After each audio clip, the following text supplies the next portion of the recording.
Coach, reminding back to last week, you kind of touched on the improved guard play. Just this past week in the doubleheader, they had 29 assists to just 7 turnovers. Kind of just expand a little more on what your guards did well this past week.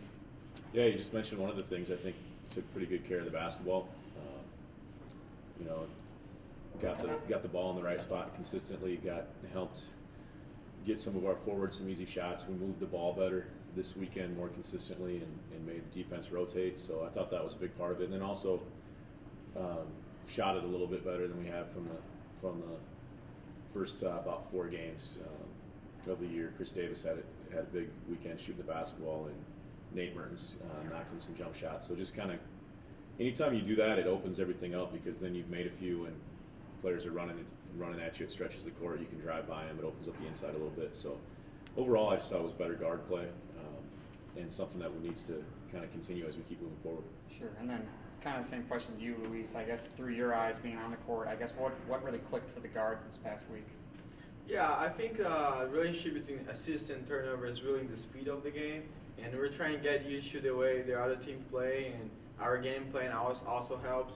But like Coach said, when we make shots, a lot of space in their defense, so everything kind of works better.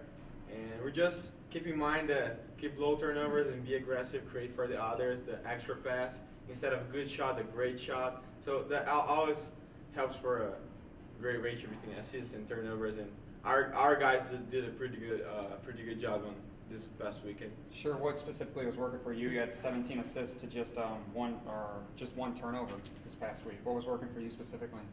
Yeah, I was really talking to Coach and how I had to have more ball security and have the control of the game and try to create for the others. And I went to the game with this mentality. I'm trying to do my best and not force, not make hero plays, and just play how I'm used to play and get used to the speed of the game. That's my first year playing this league, and I'm sure adapting the way the game is and the speed. And yeah, I'm still working on it. I have a lot to improve and to adapt, but this weekend was pretty good. I just want to kind of add on to that. I think it's, Luis made some great points that his first year playing basketball here in the United States, and he sat out last year in redshirt and had a really good year as a redshirt, but still going from practice to scrimmages and then to game situations, it's just a little bit different. So we've really seen a lot of improvement from him in our, as we've moved along from game 1 to game 8 now, and just getting more comfortable with how the game's played and the speed of the game. And really, he's made kind of some big steps forward, but that's a challenge for everybody who's kind of new or hasn't played a lot, is just to kind of keep getting used to. You can have some success in practice, you can build confidence, but you still have to get used to doing it in games, and it's a little more intense out there, a little faster than what the practice court is. So, good job by him this weekend. After watching film, I think he actually had 2 or 3 turnovers, not 1. I think the stats keepers like him a little bit, and gave 1 to Rudy and 1 to Winston. That was maybe his turnover, but still 17-3. That'd still be pretty good. Sure. I guess then looking ahead to this matchup with Sioux Falls, I guess kind of give me what do you see in Sioux Falls? Yeah, I think just looking at it and talking with our team, it's the last 2 weekends we've played 120 minutes of basketball and really played pretty well for about 114 of those. And that's what can also be frustrating, is at the end of the day we lost all 3 of those games, but and you don't get to replay those 2 minutes in each game, that you kind of sit back and when we watch it in film in the locker room with the players, they think, gosh, I'd love to play those again. You don't get to do that. You play for 40, it's over. There's a team that wins and a team that loses. But if you take those 6 minutes out and switch them a little bit, we're probably sitting here with a little bigger smile on our face and feeling pretty good about ourselves. So we've got to get just a little bit more attention to detail and kind of the crunch time and make those winning basketball plays during those time frames. And really, it's kind of been that last media timeout. We played 35 minutes and had a close game, and all those we've got to finish those better. So just trying to focus on that. Focusing on what we can do well the first 2 practices a week. We'll start turning our attention a little bit this afternoon more to Sioux Falls, a team that's off to a pretty good start. They're playing some good basketball right now.